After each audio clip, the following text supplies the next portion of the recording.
I am Hasan from the Gagnon Lab at Technical University of Munich. Today I will present you how we can predict splicing outliers in clinically non-accessible tissues. Alternative splicing plays an essential role in the tissue development and cell differentiation. Splicing disturbing variants can be pathogenic, especially in Mendelian diseases. We want to prioritize rare variants that cause splicing defects. Here you see an example where an intronic variant in TIMM DC1 gene activates a new exon and causes splicing defect, as you see in the red, while the healthy population in the orange do not have this novel exon. As a short reminder, there are different metrics to define splicing. We use intron-centric view of splicing in this study. A commonly used metric to define splicing is the percent spliced in. We will call psi in the following. Psi5 is defined based on the ratio of alternative spliced acceptor sites for a given fixed donor site. Similarly, psi3 is defined based on the usage of competing donor site for a given acceptor site. Splicing aberration is a large change in psi compared to the expected level of splicing and can be defined, for example, with delta psi bigger than 0.3.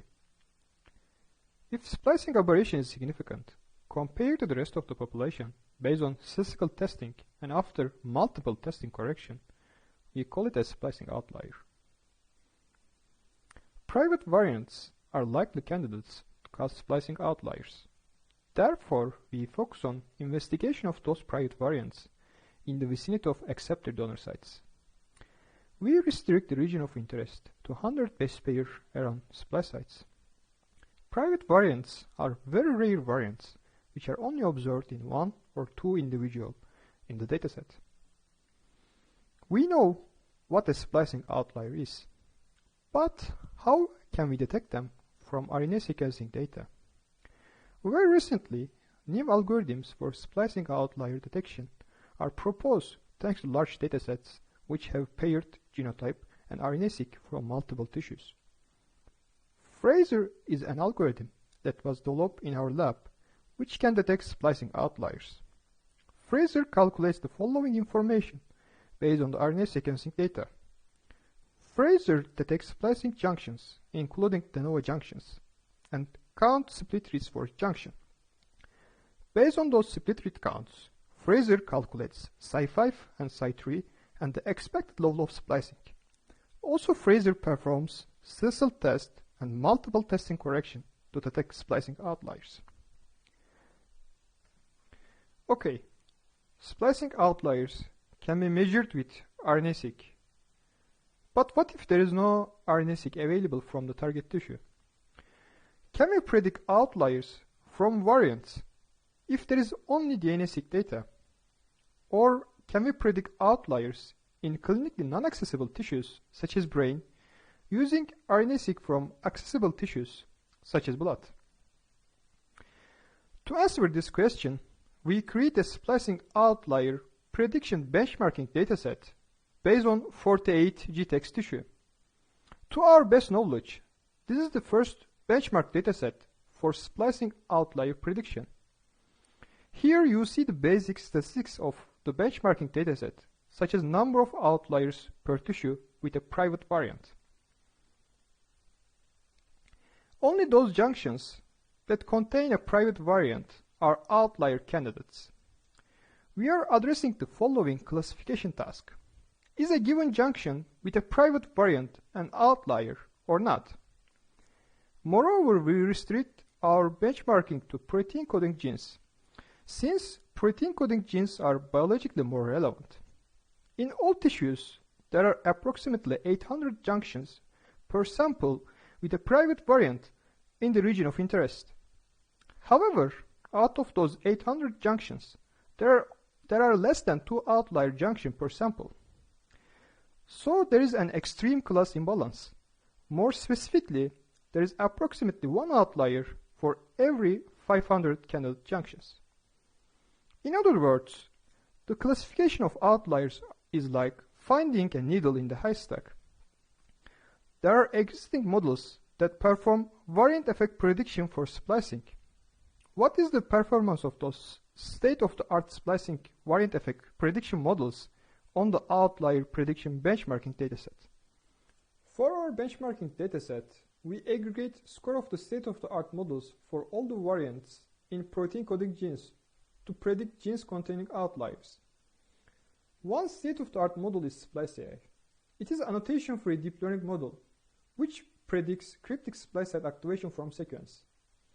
Here you see the SpliceAI outlier prediction performance in the precision recall curve. SpliceAI predicts only a few outliers with very high precision, but precision of SpliceAI rapidly dropped with increasing recall. MMSplice is another method that we developed.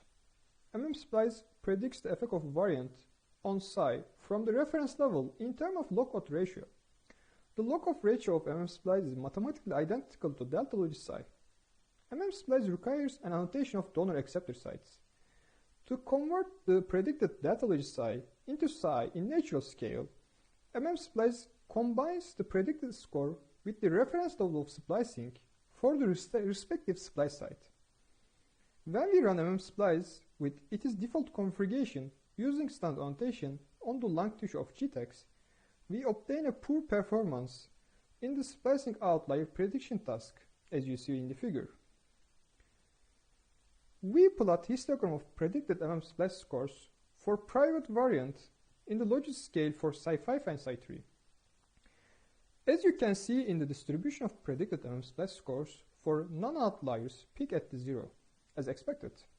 MMSplice is able to correctly score outliers with very high absolute score.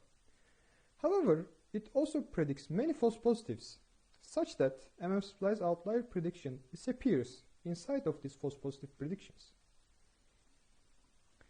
As we can see that both state-of-the-art models, SpliceAI and MMSplice, have limited performance and predict many false positives. Why is that the case, and how we can improve those predictions? The first reason for the limited performance of the models is that performing variant effect prediction for unexpressed genes and transcript isoforms do not make sense and leads to false positives.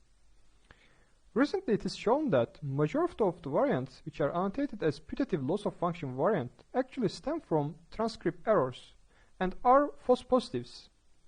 This hinders the performance of variant effect prediction since loss of function variant in the unexpressed regions are not biologically relevant, and variant effect prediction models are not aware of unexpressed region in a tissue.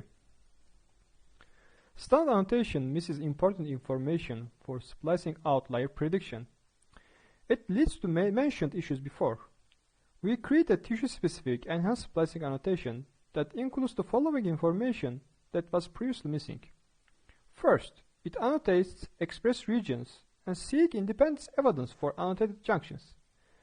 This means that it excludes untranscribed genes, transcribed isoforms, and splicing noise for each tissue. In our enhanced splicing annotation for each tissue, we first subset the expressed regions with the following filter.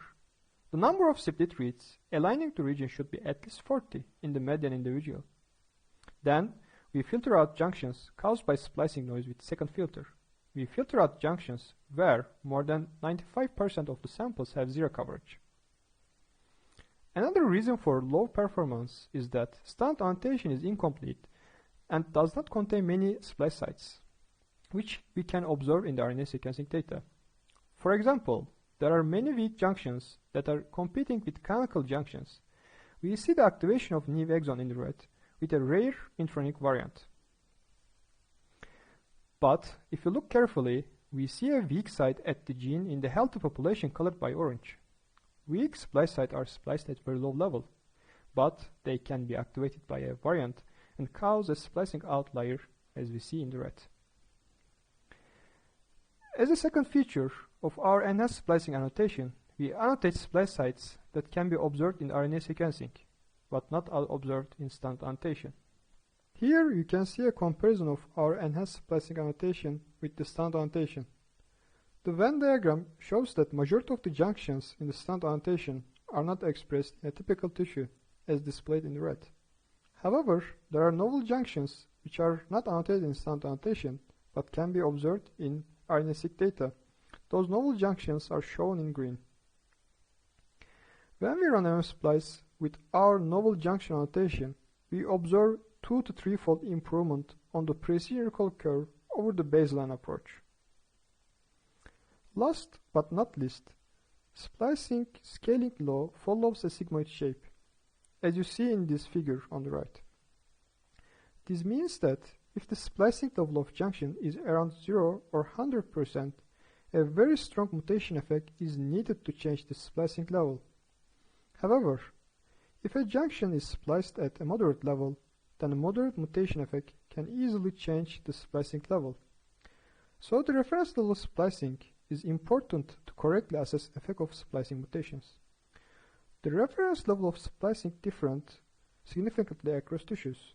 Therefore, a variant can lead to different effects in different tissues, depending on the reference level of psi in the respective tissue. Existing splicing variant effect prediction methods do not use tissue-specific reference level of splicing, since there used to be no comprehensive annotation. The third feature of our NS splicing annotation is that it provides reference level of splicing for each tissue. The reference level of psi obtained from samples with no variant or common variant in the region of interest. Here you can see the reference psi distribution for the GTEX lung tissue. Introducing reference psi into our annotation improves the previous prediction more than 2-fold in the precision recall curve. To sum up, standard annotation misses important information for splicing outlier prediction and leads to mentioned issues before. We created tissue-specific enhanced splicing annotation that includes the following missing information. First, it annotates expressed regions and seeks independent evidence for annotated junctions. Moreover, it contains many annotated splice sites that we observe in RNA sequencing. Lastly, it provides a reference level of splicing for each splicing junction. Since we fit some parameters in the enhanced splicing annotation, we split our data into train and test set to avoid issue of information leakage. Private variant leading to an outlier can be located in the vicinity of outlier, as you can see in the top example. However, it is not necessarily always the case. Private variant can also be located in any competing splicing junction, as you can see in the bottom example. When we perform predictions on the junction level, we can predict outliers only if they contain a private variant in the vicinity. Thereby, we do not capture all outliers and introduce false negatives into our predictions. Thus, junction level predictions need to be aggregated into the splice site level to capture outliers in all competing sites. Prediction on the site level with max aggregation further improves the recall of predictions. At this point, we achieve 20% precision at 20% recall and 10% precision at 40% recall for site 3 with the sequence-based model. In addition to the sequence-based model, what if we have RNA-seq from clinically accessible tissues, for example blood? Can this extra information help to improve the performance? We combine the sequence-based model with RNA sequencing data from blood in the following way. If there is enough coverage for blood measurement, we use blood as a predictor. If there is not enough coverage, we use splice score as a predictor. As you can see in the GTEX lung tissue, a combination of blood with sequence-based model improve outlier prediction. Blood captures some outliers with higher precision than purely sequence-based model, but since many genes are not co-expressed in the blood and the target tissue, we cannot capture all the outliers in the blood alone. Combined model has better performance with higher recall. Here you see the contribution of each step to the overall performance improvement in multiple GTEX tissue. Firstly, we observed that the baseline model has limited performance. We improved the performance by 2-fold with our novel junction annotation. Then, we utilize the tissue-specific reference psi level for each junction to improve performance by additional 2 to 3-fold. Then, the performance is further improved by 3-fold with aggregation of junctions into the splice site level. This is the best performance that we can achieve with a purely sequence-based model. As an extra source of information, we include RNA sequencing data from blood, a clinically accessible tissue. Combining sequence-based model with blood further improves median performance. All in all, on average across tissues, our proposed method improved the performance on splicing outlier prediction task by 15 to 20-fold compared to baseline model. In conclusion, in this study, we create the first benchmark dataset for splicing outlier prediction task. We investigate problem of the existing models and propose enhanced splicing annotation to overcome limitation of standard annotation. Moreover, we show that RNA sequencing from blood can infer outliers in other tissues when combined with our splicing annotation. I need to thank everybody in the Gagnon lab, specifically Niels, Julian, Florian, Chris,